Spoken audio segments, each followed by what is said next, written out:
ਸਤਿ ਸ਼੍ਰੀ ਅਕਾਲ ਦੋਸਤੋ, ਮੈਂ ਕੁਲਦੀਪ ਤੇ ਤੁਹਾਨੂੰ ਸਾਰਿਆਂ ਨੂੰ ਸਾਹਿਤਿਕ ਸਫ਼ਰ 'ਚ ਇੱਕ ਵਾਰ ਫਿਰ ਤੋਂ ਖੁਸ਼ ਆਮਦੀਦ। ਦੋਸਤੋ, ਅੱਜ ਆਪਾਂ ਸ਼ੁਰੂ ਕਰਾਂਗੇ ਰਿਚ ਡੈਡ ਪੂਅਰ ਡੈਡ ਦਾ ਪਹਿਲਾ ਅਧਿਆਇ, ਜਿਸ ਵਿੱਚ ਰੋਬਰਟ ਕਿਓਸਾਕੀ ਆਖਦੇ ਹਨ, ਮੇਰੇ ਦੋ ਡੈਡੀ ਸਨ, ਇੱਕ ਅਮੀਰ ਤੇ ਦੂਜੇ ਗਰੀਬ। ਇੱਕ ਬਹੁਤ ਪੜ੍ਹੇ ਲਿਖੇ ਤੇ ਸਿਆਣੇ ਸਨ। ਉਹ PhD ਸਨ ਅਤੇ ਉਹਨਾਂ ਨੇ 4 ਸਾਲਾਂ ਦੇ ਅੰਡਰ ਗ੍ਰੈਜੂਏਸ਼ਨ ਕੋਰਸ ਨੂੰ 2 ਸਾਲ ਤੋਂ ਵੀ ਘੱਟ ਸਮੇਂ 'ਚ ਪੂਰਾ ਕਰ ਲਿਆ ਸੀ। ਇਸ ਤੋਂ ਬਾਅਦ ਉਹ ਅੱਗੇ ਪੜ੍ਹਨ ਲਈ Stanford university, university of Chicago ਤੇ ਨਾਰਥ ਵੈਸਟਰਨ ਯੂਨੀਵਰਸਿਟੀ ਗਏ। ਇਹ ਸਾਰਾ ਕੁਝ ਉਹਨਾਂ ਨੇ ਪੂਰੀ ਤਰ੍ਹਾਂ ਸਕਾਲਰਸ਼ਿਪ ਦੇ ਆਸਰੇ ਹੀ ਕੀਤਾ। ਮੇਰੇ ਦੂਜੇ ਡੈਡੀ 8ਵੀਂ ਤੋਂ ਅੱਗੇ ਨਹੀਂ ਸੀ ਪੜ੍ਹੇ। ਦੋਵੇਂ ਹੀ ਆਪਣੇ ਕੈਰੀਅਰ ਵਿੱਚ ਸਫਲ ਸਨ। ਦੋਨਾਂ ਨੇ ਸਾਰੀ ਜ਼ਿੰਦਗੀ ਕਰੜੀ ਮਿਹਨਤ ਕੀਤੀ। ਦੋਨਾਂ ਨੇ ਹੀ ਕਾਫੀ ਪੈਸਾ ਕਮਾਇਆ, ਪਰ ਉਹਨਾਂ 'ਚੋਂ ਇੱਕ ਸਾਰੀ ਜ਼ਿੰਦਗੀ ਪੈਸਿਆਂ ਲਈ ਪਰੇਸ਼ਾਨ ਹੁੰਦਾ ਰਿਹਾ ਤੇ ਦੂਜਾ ਹਵਾਈ ਸਟੇਟ ਦੇ ਸਭ ਤੋਂ ਜ਼ਿਆਦਾ ਅਮੀਰ ਵਿਅਕਤੀਆਂ 'ਚੋਂ ਇੱਕ ਬਣ ਗਿਆ। ਇੱਕ ਦੇ ਮਰਨ ਉੱਤੇ ਉਸਦੇ ਪਰਿਵਾਰ, ਚਰਚ ਅਤੇ ਲੋੜਵੰਦਾਂ ਨੂੰ ਕਰੋੜਾਂ ਡਾਲਰ ਦੀ ਦੌਲਤ ਮਿਲੀ। ਦੂਜਾ ਆਪਣੇ ਪਿੱਛੇ ਕਰਜ਼ ਛੱਡ ਕੇ ਮਰਿਆ। ਮੇਰੇ ਦੋਵੇਂ ਡੈਡੀ ਆਪਣੇ ਇਰਾਦਿਆਂ ਦੇ ਪੱਕੇ, ਚਮਤਕਾਰੀ ਤੇ ਪ੍ਰਭਾਵਸ਼ਾਲੀ ਸਨ। ਦੋਵੇਂ ਮੈਨੂੰ ਸਲਾਹਾਂ ਦਿੰਦੇ, ਪਰ ਉਹਨਾਂ ਦੀਆਂ ਸਲਾਹਾਂ ਇੱਕੋ ਜਿਹੀਆਂ ਨਹੀਂ ਸਨ। ਦੋਵੇਂ ਹੀ ਸਿੱਖਿਆ 'ਤੇ ਬੜਾ ਜ਼ੋਰ ਦਿੰਦੇ ਸਨ, ਪਰ ਉਹਨਾਂ ਵੱਲੋਂ ਸੁਝਾਏ ਗਏ ਪੜ੍ਹਾਈ ਦੇ ਵਿਸ਼ੇ ਵੱਖੋ-ਵੱਖ ਸਨ। ਜੇਕਰ ਮੇਰੇ ਕੋਲ ਕੇਵਲ ਇੱਕ ਹੀ ਡੈਡੀ ਹੁੰਦੇ ਤਾਂ ਮੈਂ ਜਾਂ ਤਾਂ ਉਹਨਾਂ ਦੀ ਸਲਾਹ ਮੰਨ ਲੈਂਦਾ ਜਾਂ ਫਿਰ ਉਸ ਨੂੰ ਠੁਕਰਾ ਦਿੰਦਾ। ਕਿਉਂਕਿ ਸਲਾਹ ਦੇਣ ਵਾਲੇ 2 ਸਨ, ਇਸ ਵਾਸਤੇ ਮੇਰੇ ਕੋਲ 2 ਵਿਰੋਧਾਭਾਸੀ ਵਿਚਾਰ ਹੁੰਦੇ ਸਨ, ਇੱਕ ਅਮੀਰ ਬੰਦੇ ਦਾ ਅਤੇ ਦੂਜਾ ਗਰੀਬ ਬੰਦੇ ਦਾ। ਕਿਸੇ ਵੀ ਇੱਕ ਵਿਚਾਰ ਨੂੰ ਸਿੱਧਾ ਮੰਨ ਲੈਣ ਜਾਂ ਨਾ ਮੰਨਣ ਦੀ ਬਜਾਏ ਮੈਂ ਉਹਨਾਂ ਦੀਆਂ ਸਲਾਹਾਂ 'ਤੇ ਕਾਫੀ ਸੋਚਦਾ, ਉਹਨਾਂ ਦੀ ਤੁਲਨਾ ਕਰਦਾ ਤੇ ਫਿਰ ਆਪਣੇ ਆਪ ਵਾਸਤੇ ਫੈਸਲਾ ਕਰਿਆ ਕਰਦਾ ਸੀ। ਸਮੱਸਿਆ ਇਹ ਸੀ ਕਿ ਅਮੀਰ ਡੈਡੀ ਅਜੇ ਅਮੀਰ ਨਹੀਂ ਸਨ ਅਤੇ ਗਰੀਬ ਡੈਡੀ ਹੁਣ ਗਰੀਬ ਨਹੀਂ ਸਨ। ਦੋਵੇਂ ਹੀ ਆਪਣੇ ਕੈਰੀਅਰ ਨੂੰ ਸ਼ੁਰੂ ਕਰ ਰਹੇ ਸਨ। ਦੋਵੇਂ ਹੀ ਦੌਲਤ ਅਤੇ ਪਰਿਵਾਰ ਖਾਤਰ ਮਿਹਨਤ ਕਰ ਰਹੇ ਸਨ, ਪਰ ਪੈਸੇ ਦੇ ਬਾਰੇ ਦੋਨਾਂ ਦੇ ਵਿਚਾਰ ਅਤੇ ਨਜ਼ਰੀਆ ਇੱਕਦਮ ਜੁਦਾ ਸੀ। ਉਦਾਹਰਨ ਦੇ ਤੌਰ 'ਤੇ ਇੱਕ ਡੈਡੀ ਕਹਿੰਦੇ ਸਨ, ਪੈਸੇ ਦਾ ਮੋਹ ਹੀ ਸਾਰੀਆਂ ਬੁਰਾਈਆਂ ਦੀ ਜੜ੍ਹ ਹੈ, ਜਦੋਂ ਕਿ ਦੂਜੇ ਡੈਡੀ ਕਿਹਾ ਕਰਦੇ ਸਨ, ਪੈਸਿਆਂ ਦੀ ਕਮੀ ਸਾਰੀਆਂ ਬੁਰਾਈਆਂ ਦੀ ਜੜ੍ਹ ਹੈ। ਜਦੋਂ ਮੈਂ ਛੋਟਾ ਸੀ ਤਾਂ ਮੈਨੂੰ ਦੋਵੇਂ ਡੈਡੀਆਂ ਦੀ ਵੱਖਰੀ ਸਲਾਹ ਨਾਲ ਪਰੇਸ਼ਾਨੀ ਹੁੰਦੀ ਸੀ। ਇੱਕ ਚੰਗਾ ਬੱਚਾ ਹੋਣ ਦੇ ਨਾਤੇ ਮੈਂ ਦੋਨਾਂ ਦੀਆਂ ਗੱਲਾਂ ਸੁਣਨਾ ਚਾਹੁੰਦਾ ਸੀ। ਪਰੇਸ਼ਾਨੀ ਇਹ ਸੀ ਕਿ ਦੋਵੇਂ ਇੱਕੋ ਜਿਹੀਆਂ ਗੱਲਾਂ ਨਹੀਂ ਸਨ ਕਰਦੇ। ਉਹਨਾਂ ਦੇ ਵਿਚਾਰਾਂ 'ਚ ਜ਼ਮੀਨ ਆਸਮਾਨ ਦਾ ਫਰਕ ਸੀ, ਖਾਸ ਕਰਕੇ ਪੈਸਿਆਂ ਦੇ ਮਾਮਲੇ ਵਿੱਚ। ਮੈਂ ਕਾਫੀ ਲੰਮੇ ਸਮੇਂ ਤੱਕ ਇਹੀ ਸੋਚਿਆ ਕਰਦਾ ਕਿ ਉਹਨਾਂ 'ਚੋਂ ਕਿਸ ਨੇ ਕੀ ਕਿਹਾ, ਕਿਉਂ ਕਿਹਾ ਤੇ ਉਸ ਦਾ ਸਿੱਟਾ ਕੀ ਹੋਵੇਗਾ। ਮੇਰਾ ਬਹੁਤਾ ਸਮਾਂ ਸੋਚਣ ਵਿੱਚ ਹੀ ਬਤੀਤ ਹੋ ਜਾਂਦਾ ਸੀ।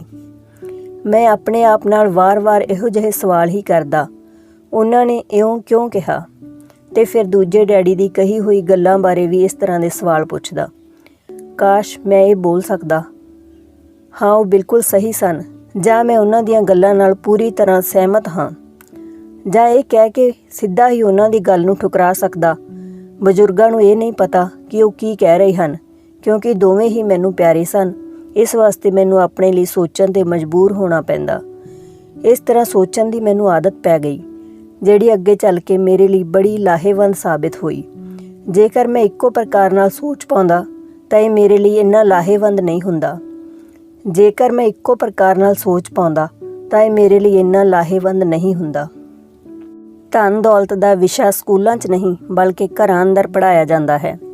ਸ਼ਾਇਦ ਇਸੇ ਲਈ ਅਮੀਰ ਲੋਕ ਹੋਰ ਜ਼ਿਆਦਾ ਅਮੀਰ ਹੁੰਦੇ ਜਾਂਦੇ ਹਨ, ਜਦੋਂ ਕਿ ਗਰੀਬ ਹੋਰ ਜ਼ਿਆਦਾ ਗਰੀਬ ਤੇ ਮਿਡਲ ਕਲਾਸ ਕਰਜ਼ 'ਚ ਡੁੱਬਿਆ ਰਹਿੰਦਾ ਹੈ। ਸਾਡੇ 'ਚੋਂ ਜ਼ਿਆਦਾਤਰ ਲੋਕ ਪੈਸੇ ਬਾਰੇ ਆਪਣੇ ਮਾਂ-ਪਿਓ ਤੋਂ ਸਿੱਖਦੇ ਹਨ। ਕੋਈ ਗਰੀਬ ਪਿਓ ਆਪਣੇ ਬੱਚੇ ਨੂੰ ਪੈਸੇ ਬਾਰੇ ਕੀ ਸਿਖਾ ਸਕਦਾ ਹੈ? ਉਹ ਸਿਰਫ ਇੰਨਾ ਹੀ ਕਹਿ ਸਕਦਾ ਹੈ, ਸਕੂਲ ਜਾਓ ਤੇ ਮਿਹਨਤ ਨਾਲ ਪੜ੍ਹੋ। ਹੋ ਸਕਦਾ ਹੈ ਉਹ ਬੱਚਾ ਚੰਗੇ ਨੰਬਰਾਂ ਨਾਲ ਕਾਲਜ ਦੀ ਪੜ੍ਹਾਈ ਪੂਰੀ ਕਰ ਲਵੇ, ਫਿਰ ਵੀ ਪੈਸੇ ਦੇ ਮਾਮਲੇ 'ਚ ਉਸਦੀ ਮਾਨਸਿਕਤਾ ਅਤੇ ਉਸਦੇ ਸੋਚਣ ਦਾ ਢੰਗ ਇੱਕ ਗਰੀਬ ਬੰਦੇ ਵਾਂਗ ਹੀ ਬਣਿਆ ਰਹੇਗਾ। ਇਹ ਸਾਰਾ ਕੁਝ ਉਸਨੇ ਤਦੋਂ ਸਿੱਖਿਆ ਜਦੋਂ ਉਹ ਇੱਕ ਛੋਟਾ ਜਿਹਾ ਬੱਚਾ ਸੀ। ਧਨ ਜਾਂ ਵਿੱਤ ਦਾ ਵਿਸ਼ਾ ਸਕੂਲਾਂ 'ਚ ਨਹੀਂ ਪੜ੍ਹਾਇਆ ਜਾਂਦਾ। ਸਕੂਲਾਂ 'ਚ ਵਿੱਦਿਅਕ ਅਤੇ ਕਾਰੋਬਾਰੀ ਨਿਪੁੰਨਤਾ 'ਤੇ ਜ਼ੋਰ ਦਿੱਤਾ ਜਾਂਦਾ ਹੈ, ਨਾ ਕਿ ਆਰਥਿਕ ਨਿਪੁੰਨਤਾ ਉੱਤੇ। ਇਸ ਤੋਂ ਇਹ ਸਪਸ਼ਟ ਹੋ ਜਾਂਦਾ ਹੈ ਕਿ ਜਿਹੜੇ ਸਮਾਰਟ ਬੈਂਕਰਸ, ਡਾਕਟਰਸ ਤੇ ਅਕਾਊਂਟੈਂਟਸ ਦੇ ਸਕੂਲਾਂ 'ਚ ਚੰਗੇ ਨੰਬਰ ਆਉਂਦੇ ਹਨ, ਉਹ ਸਾਰੀ ਜ਼ਿੰਦਗੀ ਪੈਸਿਆਂ ਲਈ ਕਿਉਂ ਜੂਝਦੇ ਰਹਿੰਦੇ ਹਨ। ਸਾਡੇ ਦੇਸ਼ 'ਤੇ ਜਿਹੜਾ ਭਾਰੀ ਕਰਜ਼ ਚੜ੍ਹਿਆ ਹੋਇਆ ਹੈ ਉਹ ਕਾਫੀ ਹੱਦ ਤੱਕ ਉੱਚ ਸਿੱਖਿਅਤ ਰਾਜਨੇਤਾਵਾਂ ਤੇ ਸਰਕਾਰੀ ਅਫਸਰਾਂ ਦੇ ਕਾਰਨ ਹੈ, ਜਿਹੜੇ ਆਰਥਿਕ ਨੀਤੀਆਂ ਬਣਾਉਂਦੇ ਹਨ। ਪਰ ਮਜ਼ੇਦਾਰ ਗੱਲ ਇਹ ਹੈ ਕਿ ਉਹ ਧਨ ਦੇ ਬਾਰੇ ਬੜਾ ਘੱਟ ਜਾਣਦੇ ਹਨ। ਮੈਂ ਆਮ ਕਰਕੇ ਨਵੀਂ ਸਦੀ 'ਚ ਆਉਣ ਵਾਲੀਆਂ ਸਮੱਸਿਆਵਾਂ ਬਾਰੇ ਸੋਚਦਾ ਹਾਂ। ਤਦੋਂ ਕੀ ਹੋਵੇਗਾ ਜਦੋਂ ਸਾਡੇ ਕੋਲ ਇਹੋ ਜਿਹੇ ਕਰੋੜਾਂ ਲੋਕੀ ਹੋਣਗੇ ਜਿਨ੍ਹਾਂ ਨੂੰ ਆਰਥਿਕ ਤੇ ਡਾਕਟਰੀ ਸਹਾਇਤਾ ਦੀ ਲੋੜ ਹੋਵੇਗੀ। ਧਨ ਸੰਬੰਧੀ ਸਹਾਇਤਾ ਦੇ ਲਈ ਉਹ ਜਾਂ ਤਾਂ ਆਪਣੇ ਪਰਿਵਾਰਾਂ 'ਤੇ ਜਾਂ ਫਿਰ ਸਰਕਾਰਾਂ ਉੱਤੇ ਨਿਰਭਰ ਹੋਣਗੇ। ਕੀ ਹੋਵੇਗਾ ਜਦੋਂ ਮੈਡੀਕੇਅਰ ਤੇ ਸੋਸ਼ਲ ਸਿਕਿਉਰਿਟੀਜ਼ ਕੋਲ ਪੈਸਾ ਖਤਮ ਹੋ ਜਾਵੇਗਾ? ਕਿਵੇਂ ਕੋਈ ਦੇਸ਼ ਤਰੱਕੀ ਕਰ ਪਾਵੇਗਾ ਜੇਕਰ ਪੈਸਿਆਂ ਬਾਰੇ ਪੜ੍ਹਾਈ ਦੀ ਜ਼ਿੰਮੇਵਾਰੀ ਮਾਂ-ਪਿਓ 'ਤੇ ਛੱਡ ਦਿੱਤੀ ਜਾਵੇ, ਜਿਨ੍ਹਾਂ 'ਚ ਜ਼ਿਆਦਾਤਰ ਗਰੀਬ ਹਨ ਜਾਂ ਗਰੀਬ ਹੋਣਗੇ? ਕਿਉਂਕਿ ਮੇਰੇ ਕੋਲ 2 ਪ੍ਰਭਾਵਸ਼ਾਲੀ ਡੈਡੀ ਸਨ, ਇਸ ਲਈ ਮੈਂ ਦੋਨਾਂ ਕੋਲੋਂ ਸਿੱਖਿਆ। ਮੈਨੂੰ ਦੋਨਾਂ ਦੀਆਂ ਸਲਾਹਾਂ 'ਤੇ ਸੋਚਣਾ ਪੈਂਦਾ ਸੀ। ਇਸ ਤਰ੍ਹਾਂ ਸੋਚਦੇ ਮੈਂ ਇਹ ਜਾਣ ਲਿਆ ਕਿ ਕਿਸੇ ਬੰਦੇ ਦੇ ਵਿਚਾਰ ਉਸ ਦੀ ਜ਼ਿੰਦਗੀ ਉੱਤੇ ਕਿੰਨਾ ਜ਼ਬਰਦਸਤ ਅਸਰ ਪਾ ਸਕਦੇ ਹਨ। ਉਦਾਹਰਨ ਵਾਸਤੇ ਇੱਕ ਡੈਡੀ ਨੂੰ ਇਹ ਕਹਿਣ ਦੀ ਆਦਤ ਸੀ, ਮੈਂ ਇਹ ਨਹੀਂ ਖਰੀਦ ਸਕਦਾ। ਦੂਜੇ ਡੈਡੀ ਇਹਨਾਂ ਸ਼ਬਦਾਂ ਦੇ ਇਸਤੇਮਾਲ ਨਾਲ ਚਿੜਦੇ ਸਨ। ਉਹ ਜ਼ੋਰ ਦੇ ਕੇ ਕਿਹਾ ਕਰਦੇ ਸਨ ਕਿ ਮੈਨੂੰ ਇਸ ਦੀ ਬਜਾਏ ਇਹ ਕਹਿਣਾ ਚਾਹੀਦਾ ਹੈ, ਮੈਂ ਇਸ ਨੂੰ ਕਿਵੇਂ ਖਰੀਦ ਸਕਦਾ ਹਾਂ। ਪਹਿਲਾ ਵਾਕ ਨਕਾਰਾਤਮਕ ਹੈ ਤੇ ਦੂਜਾ ਪ੍ਰਸ਼ਨਵਾਚਕ। ਇੱਕ ਨਾਲ ਗੱਲ ਖਤਮ ਹੋ ਜਾਂਦੀ ਹੈ ਤੇ ਦੂਜੇ ਨਾਲ ਤੁਸੀਂ ਸੋਚਣ ਲਈ ਮਜਬੂਰ ਹੋ ਜਾਂਦੇ ਹੋ। ਮੇਰੇ ਛੇਤੀ ਹੀ ਅਮੀਰ ਬਣਨ ਵਾਲੇ ਡੈਡੀ ਨੇ ਮੈਨੂੰ ਸਮਝਾਇਆ ਕਿ ਜਦੋਂ ਅਸੀਂ ਕਹਿੰਦੇ ਹਾਂ ਮੈਂ ਇਸ ਨੂੰ ਨਹੀਂ ਖਰੀਦ ਸਕਦਾ, ਤਾਂ ਸਾਡਾ ਦਿਮਾਗ ਕੰਮ ਕਰਨਾ ਬੰਦ ਕਰ ਦਿੰਦਾ ਹੈ। ਇਸ ਦੀ ਬਜਾਏ ਜਦੋਂ ਅਸੀਂ ਇਹ ਸਵਾਲ ਪੁੱਛਦੇ ਹਾਂ, ਮੈਂ ਇਸ ਨੂੰ ਕਿਵੇਂ ਖਰੀਦ ਸਕਦਾ ਹਾਂ, ਤਾਂ ਸਾਡਾ ਦਿਮਾਗ ਕੰਮ ਕਰਨ ਲੱਗ ਪੈਂਦਾ ਹੈ। ਉਹਨਾਂ ਦਾ ਇਹ ਮਤਲਬ ਨਹੀਂ ਸੀ ਕਿ ਤੁਹਾਡਾ ਜਿਸ ਚੀਜ਼ ਉੱਤੇ ਦਿਲ ਆ ਜਾਏ ਉਸ ਨੂੰ ਖਰੀਦ ਹੀ ਲਓ। ਉਹ ਲਗਭਗ ਦੀਵਾਨਗੀ ਦੀ ਹੱਦ ਤਾਈਂ ਆਪਣੇ ਦਿਮਾਗ ਨੂੰ ਕਸਰਤ ਕਰਵਾਉਣਾ ਚਾਹੁੰਦੇ ਸਨ, ਕਿਉਂਕਿ ਉਹਨਾਂ ਦੇ ਖਿਆਲ ਮੁਤਾਬਿਕ ਦਿਮਾਗ ਦੁਨੀਆ ਦਾ ਸਭ ਤੋਂ ਜ਼ਿਆਦਾ ਤਾਕਤਵਰ ਕੰਪਿਊਟਰ ਹੈ। ਮੇਰਾ ਦਿਮਾਗ ਹਰ ਰੋਜ਼ ਤਿੱਖਾ ਹੋਈ ਜਾਂਦਾ ਹੈ ਕਿਉਂਕਿ ਮੈਂ ਇਸ ਦੀ ਕਸਰਤ ਕਰਦਾ ਰਹਿੰਦਾ ਹਾਂ। ਇਹ ਜਿੰਨਾ ਤਿੱਖਾ ਹੁੰਦਾ ਜਾਵੇਗਾ ਓਨਾ ਹੀ ਮੈਂ ਇਸ ਦੀ ਸਹਾਇਤਾ ਨਾਲ ਜ਼ਿਆਦਾ ਤੋਂ ਜ਼ਿਆਦਾ ਪੈਸਾ ਕਮਾ ਸਕਦਾ ਹਾਂ। ਉਹਨਾਂ ਦਾ ਮੰਨਣਾ ਸੀ ਕਿ ਮੈਂ ਇਸ ਨੂੰ ਖਰੀਦ ਨਹੀਂ ਸਕਦਾ ਕਹਿਣਾ ਦਿਮਾਗੀ ਆਲਸ ਦੀ ਨਿਸ਼ਾਨੀ ਹੈ। ਹਾਲਾਂਕਿ ਦੋਵੇਂ ਹੀ ਡੈਡੀ ਆਪਣੇ ਕੰਮਾਂ 'ਚ ਕਰੜੀ ਮਿਹਨਤ ਕਰਦੇ ਸਨ, ਪਰ ਮੈਂ ਦੇਖਿਆ ਕਿ ਪੈਸਿਆਂ ਦੇ ਮਾਮਲੇ 'ਚ ਇੱਕ ਡੈਡੀ ਦੀ ਆਦਤ ਇਹ ਸੀ ਕਿ ਉਹ ਆਪਣੇ ਦਿਮਾਗ ਨੂੰ ਸੁਆ ਦਿੰਦੇ ਤੇ ਦੂਜੇ ਡੈਡੀ ਆਪਣੇ ਦਿਮਾਗ ਨੂੰ ਲਗਾਤਾਰ ਕਸਰਤ ਕਰਵਾਉਂਦੇ ਰਹਿੰਦੇ। ਇਸ ਦਾ ਲੰਮੇ ਸਮੇਂ ਲਈ ਨਤੀਜਾ ਇਹ ਨਿਕਲਿਆ ਕਿ ਇੱਕ ਡੈਡੀ ਆਰਥਿਕ ਤੌਰ 'ਤੇ ਬਹੁਤ ਅਮੀਰ ਹੁੰਦੇ ਚਲੇ ਗਏ, ਜਦੋਂ ਕਿ ਦੂਜੇ ਡੈਡੀ ਲਗਾਤਾਰ ਗਰੀਬ। ਹਾਲਾਂਕਿ ਦੋਵੇਂ ਹੀ ਡੈਡੀ ਆਪਣੇ ਕੰਮਾਂ 'ਚ ਕਰੜੀ ਮਿਹਨਤ ਕਰਦੇ ਸਨ, ਪਰ ਮੈਂ ਦੇਖਿਆ ਕਿ ਪੈਸਿਆਂ ਦੇ ਮਾਮਲੇ 'ਚ ਇੱਕ ਡੈਡੀ ਦੀ ਆਦਤ ਇਹ ਸੀ ਕਿ ਉਹ ਆਪਣੇ ਦਿਮਾਗ ਨੂੰ ਸੁਆ ਦਿੰਦੇ ਤੇ ਦੂਜੇ ਡੈਡੀ ਆਪਣੇ ਦਿਮਾਗ ਨੂੰ ਲਗਾਤਾਰ ਕਸਰਤ ਕਰਵਾਉਂਦੇ ਰਹਿੰਦੇ। ਇਸ ਦਾ ਲੰਮੇ ਸਮੇਂ ਲਈ ਨਤੀਜਾ ਇਹ ਨਿਕਲਿਆ ਕਿ ਇੱਕ ਡੈਡੀ ਆਰਥਿਕ ਤੌਰ 'ਤੇ ਬਹੁਤ ਅਮੀਰ ਹੁੰਦੇ ਚਲੇ ਗਏ, ਜਦੋਂ ਕਿ ਦੂਜੇ ਡੈਡੀ ਲਗਾਤਾਰ ਗਰੀਬ। ਇਹਨਾਂ ਨੂੰ ਇਸ ਤਰ੍ਹਾਂ ਸਮਝੋ ਕਿ ਇੱਕ ਵਿਅਕਤੀ ਰੋਜ਼ਾਨਾ ਕਸਰਤ ਕਰਨ ਲਈ ਜਿਮ ਜਾਂਦਾ ਹੈ, ਜਦੋਂ ਕਿ ਦੂਜਾ ਆਪਣੇ ਸੋਫੇ 'ਤੇ ਬੈਠਾ ਟੀਵੀ ਦੇਖਦਾ ਰਹਿੰਦਾ ਹੈ। ਸਰੀਰ ਦੀ ਸਹੀ ਕਸਰਤ ਨਾਲ ਤੁਸੀਂ ਜ਼ਿਆਦਾ ਤੰਦਰੁਸਤ ਹੋ ਸਕਦੇ ਹੋ। ਸਰੀਰ ਦੀ ਸਹੀ ਕਸਰਤ ਨਾਲ ਤੁਸੀਂ ਜ਼ਿਆਦਾ ਤੰਦਰੁਸਤ ਹੋ ਸਕਦੇ ਹੋ ਅਤੇ ਦਿਮਾਗ ਦੀ ਸਹੀ ਕਸਰਤ ਨਾਲ ਤੁਸੀਂ ਜ਼ਿਆਦਾ ਅਮੀਰ। ਆਲਸ ਕਾਰਨ ਸਿਹਤ ਤੇ ਪੈਸਿਆਂ ਦੋਨਾਂ 'ਚ ਹੀ ਨੁਕਸਾਨ ਹੁੰਦਾ ਹੈ। ਮੇਰੇ ਦੋਵੇਂ ਡੈਡੀਆਂ ਦੀਆਂ ਵਿਚਾਰਧਾਰਾਵਾਂ 'ਚ ਜ਼ਮੀਨ ਆਸਮਾਨ ਦਾ ਫਰਕ ਸੀ। ਗਰੀਬ ਡੈਡੀ ਦੀ ਸੋਚ ਸੀ ਕਿ ਅਮੀਰਾਂ ਨੂੰ ਜ਼ਿਆਦਾ ਟੈਕਸ ਦੇਣਾ ਚਾਹੀਦਾ ਹੈ ਤਾਂ ਕਿ ਵਿਚਾਰੇ ਗਰੀਬਾਂ ਨੂੰ ਜ਼ਿਆਦਾ ਫਾਇਦਾ ਮਿਲ ਸਕੇ, ਜਦੋਂ ਕਿ ਦੂਜੇ ਡੈਡੀ ਕਹਿੰਦੇ ਸਨ ਟੈਕਸ ਉਹਨਾਂ ਲੋਕਾਂ ਨੂੰ ਸਜ਼ਾ ਦਿੰਦਾ ਹੈ ਜਿਹੜੇ ਉਤਪਾਦਨ ਕਰਦੇ ਹਨ ਤੇ ਉਹਨਾਂ ਲੋਕਾਂ ਨੂੰ ਇਨਾਮ ਜਿਹੜੇ ਉਤਪਾਦਨ ਨਹੀਂ ਕਰਦੇ। ਗਰੀਬ ਡੈਡੀ ਸਿਖਾਉਂਦੇ ਸਨ ਮਿਹਨਤ ਨਾਲ ਪੜ੍ਹੋ ਤਾਂ ਜੋ ਤੁਹਾਨੂੰ ਕਿਸੇ ਚੰਗੀ ਕੰਪਨੀ ਵਿੱਚ ਨੌਕਰੀ ਮਿਲ ਜਾਵੇ, ਜਦੋਂ ਕਿ ਅਮੀਰ ਡੈਡੀ ਇਹ ਸਿੱਖਿਆ ਦਿੰਦੇ ਸਨ ਮਿਹਨਤ ਨਾਲ ਪੜ੍ਹੋ ਤਾਂ ਜੋ ਤੁਹਾਨੂੰ ਕਿਸੇ ਚੰਗੀ ਕੰਪਨੀ ਨੂੰ ਖਰੀਦਣ ਦਾ ਮੌਕਾ ਮਿਲ ਜਾਵੇ। ਇੱਕ ਡੈਡੀ ਕਹਿੰਦੇ ਸਨ ਕਿ ਮੈਂ ਇਸ ਲਈ ਅਮੀਰ ਨਹੀਂ ਹਾਂ ਕਿਉਂਕਿ ਮੈਨੂੰ ਬੱਚਿਆਂ ਨੂੰ ਪਾਲਣਾ ਪੈਂਦਾ ਹੈ। ਦੂਜੇ ਡੈਡੀ ਕਹਿੰਦੇ ਸਨ ਮੈਂ ਇਸ ਲਈ ਅਮੀਰ ਬਣਨਾ ਹੈ ਕਿਉਂਕਿ ਮੈਂ ਬੱਚਿਆਂ ਨੂੰ ਚੰਗੀ ਤਰ੍ਹਾਂ ਪਾਲਣਾ ਹੈ। ਅਮੀਰ ਡੈਡੀ ਡਿਨਰ ਦੀ ਟੇਬਲ 'ਤੇ ਪੈਸਿਆਂ ਅਤੇ ਬਿਜ਼ਨਸ ਬਾਰੇ ਗੱਲਾਂ ਕਰਨ ਲਈ ਹਮੇਸ਼ਾ ਹੱਲਾਸ਼ੇਰੀ ਦਿੰਦੇ ਸਨ ਗਰੀਬ ਡੈਡੀ ਖਾਣਾ ਖਾਂਦੇ ਸਮੇਂ ਪੈਸਿਆਂ ਦੀਆਂ ਗੱਲਾਂ ਕਰਨ ਤੋਂ ਹਮੇਸ਼ਾ ਮਨਾ ਕਰਿਆ ਕਰਦੇ ਸਨ। ਇੱਕ ਦਾ ਕਹਿਣਾ ਸੀ, ਜਿੱਥੇ ਪੈਸਿਆਂ ਦਾ ਸਵਾਲ ਹੋਵੇ ਸੁਰੱਖਿਅਤ ਕਦਮ ਚੁੱਕੋ, ਖਤਰਾ ਮੁੱਲ ਨਾ ਲਓ। ਦੂਜੇ ਦਾ ਕਹਿਣਾ ਸੀ, ਖਤਰਿਆਂ ਦਾ ਸਾਹਮਣਾ ਕਰਨਾ ਸਿੱਖੋ। ਇੱਕ ਦਾ ਮੰਨਣਾ ਸੀ, ਸਾਡਾ ਘਰ ਹੀ ਸਾਡਾ ਸਭ ਤੋਂ ਵੱਡਾ ਨਿਵੇਸ਼ ਤੇ ਸਾਡੀ ਸਭ ਤੋਂ ਵੱਡੀ ਸੰਪત્ਤੀ ਹੈ। ਦੂਜੇ ਦਾ ਮੰਨਣਾ ਸੀ, ਮੇਰਾ ਘਰ ਮੇਰੀ ਜ਼ਿੰਮੇਵਾਰੀ ਹੈ ਅਤੇ ਜੇਕਰ ਤੁਹਾਡਾ ਘਰ ਤੁਹਾਡੀ ਨਜ਼ਰਾਂ ਤੁਹਾਡਾ ਸਭ ਤੋਂ ਵੱਡਾ ਨਿਵੇਸ਼ ਹੈ ਤਾਂ ਤੁਸੀਂ ਤਕਲੀਫ ਵਿੱਚ ਹੋ। ਦੋਵੇਂ ਹੀ ਡੈਡੀ ਆਪਣੇ ਬਿੱਲ ਸਮੇਂ 'ਤੇ ਚੁਕਾਉਂਦੇ, ਪਰ ਉਹਨਾਂ 'ਚੋਂ ਇੱਕ ਸਭ ਤੋਂ ਪਹਿਲਾਂ ਜਦੋਂ ਕਿ ਦੂਜਾ ਸਭ ਤੋਂ ਆਖਿਰ ਵਿੱਚ। ਇੱਕ ਡੈਡੀ ਦਾ ਇਹ ਮੰਨਣਾ ਸੀ ਕਿ ਕੰਪਨੀ ਜਾਂ ਸਰਕਾਰ ਨੂੰ ਤੁਹਾਡਾ ਧਿਆਨ ਰੱਖਣ ਤੇ ਤੁਹਾਡੀਆਂ ਲੋੜਾਂ ਨੂੰ ਪੂਰਾ ਕਰਨਾ ਚਾਹੀਦਾ ਹੈ। ਇੱਕ ਡੈਡੀ ਦਾ ਇਹ ਮੰਨਣਾ ਸੀ ਕਿ ਤੁਹਾਡੀ ਕੰਪਨੀ ਜਾਂ ਸਰਕਾਰ ਨੂੰ ਤੁਹਾਡਾ ਧਿਆਨ ਰੱਖਣਾ ਤੇ ਤੁਹਾਡੀਆਂ ਲੋੜਾਂ ਨੂੰ ਪੂਰਾ ਕਰਨਾ ਚਾਹੀਦਾ ਹੈ। ਉਹ ਹਮੇਸ਼ਾ ਤਨਖਾਹ 'ਚ ਵਾਧੇ, ਰਿਟਾਇਰਮੈਂਟ ਦੀਆਂ ਯੋਜਨਾਵਾਂ, ਮੈਡੀਕਲ ਬੈਨੀਫਿਟਸ, ਬਿਮਾਰੀਆਂ ਦੀਆਂ ਛੁੱਟੀਆਂ ਦੇ ਦਿਨ ਅਤੇ ਬਾਕੀ ਸੁਵਿਧਾਵਾਂ ਬਾਰੇ ਫਿਕਰਮੰਦ ਰਹਿੰਦੇ ਸਨ। ਉਹ ਆਪਣੇ 2 ਚਾਚਿਆਂ ਤੋਂ ਬੜੇ ਪ੍ਰਭਾਵਿਤ ਸਨ, ਜਿਹੜੇ ਫੌਜ 'ਚ ਚਲੇ ਗਏ ਸਨ ਤੇ 20 ਸਾਲ ਦੇ ਕਿਰਿਆਸ਼ੀਲ ਜੀਵਨ ਤੋਂ ਬਾਅਦ ਉਹਨਾਂ ਨੇ ਆਪਣੇ ਰਿਟਾਇਰਮੈਂਟ ਤੇ ਸਾਰੀ ਜ਼ਿੰਦਗੀ ਲਈ ਆਰਾਮ ਦਾ ਇੰਤਜ਼ਾਮ ਕਰ ਲਿਆ ਸੀ। ਉਹ ਮੈਡੀਕਲ ਬੈਨੀਫਿਟਸ ਦੇ ਵਿਚਾਰ ਨੂੰ ਪਸੰਦ ਕਰਦੇ ਸਨ ਤੇ ਮਿਲਟਰੀ ਵੱਲੋਂ ਆਪਣੇ ਰਿਟਾਇਰਡ ਫੌਜੀਆਂ ਨੂੰ ਦਿੱਤੀਆਂ ਜਾ ਰਹੀਆਂ ਸਹੂਲਤਾਂ ਦੀ ਵੀ ਸ਼ਲਾਘਾ ਕਰਿਆ ਕਰਦੇ ਸਨ। ਉਹ ਅਕਸਰ ਕਿਹਾ ਕਰਦੇ ਸਨ, ਮੈਂ ਸਰਕਾਰ ਲਈ ਬੜੀ ਮਿਹਨਤ ਨਾਲ ਕੰਮ ਕੀਤਾ ਹੈ ਤੇ ਇਸ ਵਾਸਤੇ ਬਦਲੇ 'ਚ ਮੈਨੂੰ ਇਹ ਫਾਇਦੇ ਮਿਲਣੇ ਹੀ ਚਾਹੀਦੇ ਹਨ। ਦੂਜੇ ਡੈਡੀ ਪੂਰੀ ਤਰ੍ਹਾਂ ਨਾਲ ਆਰਥਿਕ ਸੁਤੰਤਰਤਾ 'ਚ ਭਰੋਸਾ ਕਰਦੇ ਸਨ। ਉਹ ਸੁਵਿਧਾ ਭੋਗੀ ਮਾਨਸਿਕਤਾ ਦੇ ਵਿਰੋਧੀ ਸਨ। ਉਹ ਇਹ ਮੰਨਦੇ ਸਨ ਕਿ ਇਸ ਤਰ੍ਹਾਂ ਦੀ ਮਾਨਸਿਕਤਾ ਲੋਕਾਂ ਨੂੰ ਕਮਜ਼ੋਰ ਅਤੇ ਆਰਥਿਕ ਤੌਰ 'ਤੇ ਲੋੜਵੰਦ ਬਣਾਉਂਦੀ ਹੈ। ਉਹਨਾਂ ਦਾ ਦ੍ਰਿੜ ਵਿਸ਼ਵਾਸ ਸੀ ਕਿ ਵਿਅਕਤੀ ਨੂੰ ਆਰਥਿਕ ਤੌਰ ਉੱਤੇ ਸੁਦ੍ਰਿੜ ਹੋਣਾ ਚਾਹੀਦਾ ਹੈ। ਇੱਕ ਡੈਡੀ ਕੁਝ ਡਾਲਰ ਬਚਾਉਣ ਲਈ ਪਰੇਸ਼ਾਨ ਰਹੇ। ਦੂਜੇ ਡੈਡੀ ਇੱਕ ਤੋਂ ਬਾਅਦ ਇੱਕ ਨਿਵੇਸ਼ ਕਰਦੇ ਰਹੇ। ਇੱਕ ਡੈਡੀ ਨੇ ਮੈਨੂੰ ਦੱਸਿਆ ਕਿ ਚੰਗੀ ਨੌਕਰੀ ਲੱਭਣ ਲਈ ਚੰਗਾ ਜਿਹਾ ਬਾਇਓਡਾਟਾ ਕਿਵੇਂ ਲਿਖਿਆ ਜਾਵੇ। ਦੂਜੇ ਨੇ ਮੈਨੂੰ ਇਹ ਸਿਖਾਇਆ ਕਿ ਕਿਵੇਂ ਮਜ਼ਬੂਤ ਕਾਰੋਬਾਰੀ ਤੇ ਵਿੱਤੀ ਯੋਜਨਾਵਾਂ ਲਿਖੀਆਂ ਜਾਣ ਜਿਸ ਨਾਲ ਮੈਂ ਨੌਕਰੀਆਂ ਦੇ ਸਕਾਂ। 2 ਪ੍ਰਭਾਵਸ਼ਾਲੀ ਡੈਡੀਆਂ ਦੇ ਨਾਲ ਰਹਿਣ ਕਾਰਨ ਮੈਨੂੰ ਇਹ ਵਿਸ਼ਲੇਸ਼ਣ ਕਰਨ ਦਾ ਮੌਕਾ ਮਿਲਿਆ ਕਿ ਉਹਨਾਂ ਦੇ ਵਿਚਾਰਾਂ ਦਾ ਉਹਨਾਂ ਦੀ ਜ਼ਿੰਦਗੀ 'ਤੇ ਕਿੰਨਾ ਅਸਰ ਹੋ ਰਿਹਾ ਸੀ। ਮੈਂ ਮਹਿਸੂਸ ਕੀਤਾ ਕਿ ਦਰਅਸਲ ਲੋਕ ਆਪਣੇ ਵਿਚਾਰਾਂ ਨਾਲ ਹੀ ਆਪਣੇ ਜੀਵਨ ਨੂੰ ਦਿਸ਼ਾ ਦਿੰਦੇ ਹਨ।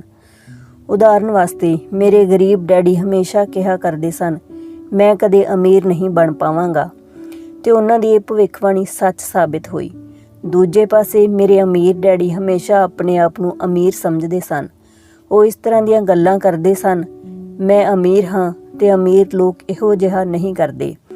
ਇੱਕ ਵੱਡੇ ਆਰਥਿਕ ਝਟਕੇ ਤੋਂ ਬਾਅਦ ਜਦੋਂ ਉਹ ਦੀਵਾਲੀਆਪਨ ਦੇ ਕੰਢੇ ਉੱਤੇ ਸਨ, ਤਦ ਵੀ ਉਹ ਆਪਣੇ ਆਪ ਨੂੰ ਅਮੀਰ ਹੀ ਕਹਿੰਦੇ ਰਹੇ।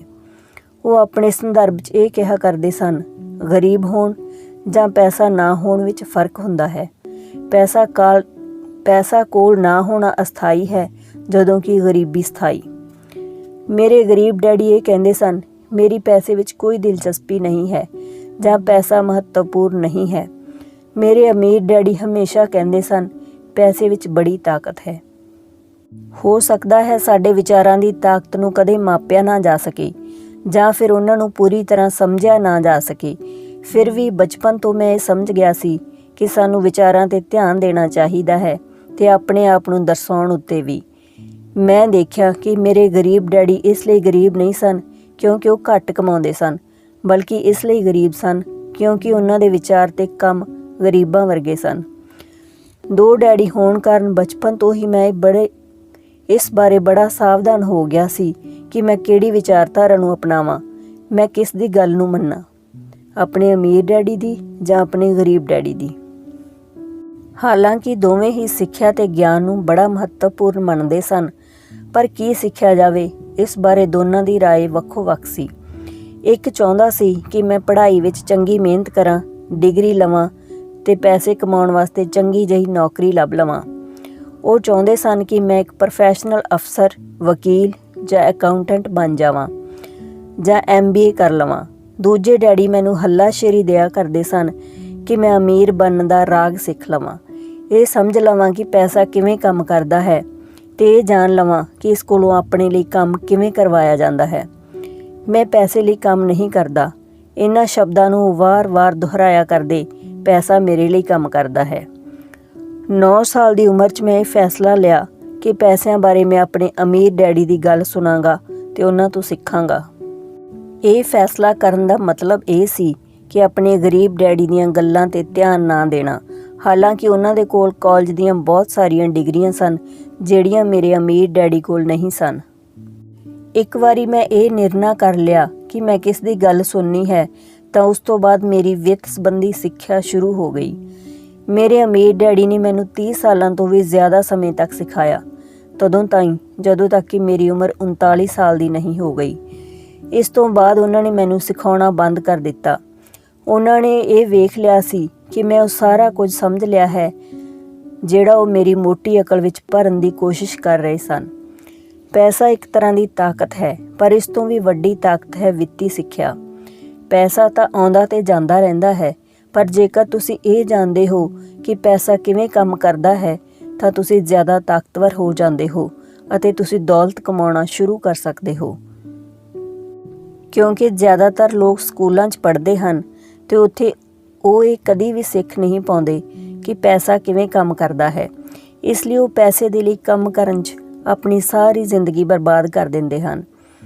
ਮੇਰੀ ਸਿੱਖਿਆ ਜਦੋਂ ਸ਼ੁਰੂ ਹੋਈ ਸੀ ਤਦੋਂ ਮੈਂ ਕੇਵਲ 9 ਸਾਲਾਂ ਦਾ ਸੀ ਤੇ ਇਸੇ ਕਾਰਨ ਮੇਰੇ ਅਮੀਰ ਡੈਡੀ ਨੇ ਮੈਨੂੰ ਜਿਹੜੇ ਪਾਠ ਪੜ੍ਹਾਏ ਸਨ ਉਹ ਬੜੇ ਸੌਖੇ ਸਨ ਅਤੇ ਸਾਰੀਆਂ ਗੱਲਾਂ ਨੂੰ ਛੱਡ ਕੇ ਵਿਚਾਰ ਕੀਤਾ ਜਾਏ ਤਾਂ ਉਹਨਾਂ ਨੇ ਮੈਨੂੰ 30 ਸਾਲਾਂ ਤਾਈਂ ਕੁੱਲ 6 ਮਹੱਤਵਪੂਰਨ ਪਾਠ ਪੜ੍ਹਾਏ।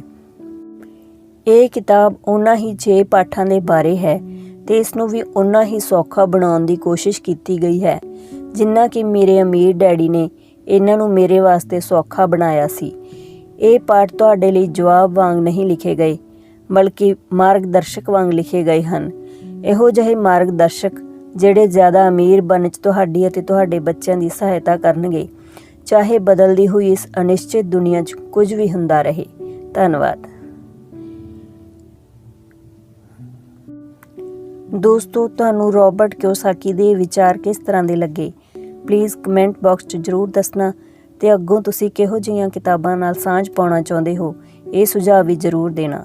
ਧੰਨਵਾਦ।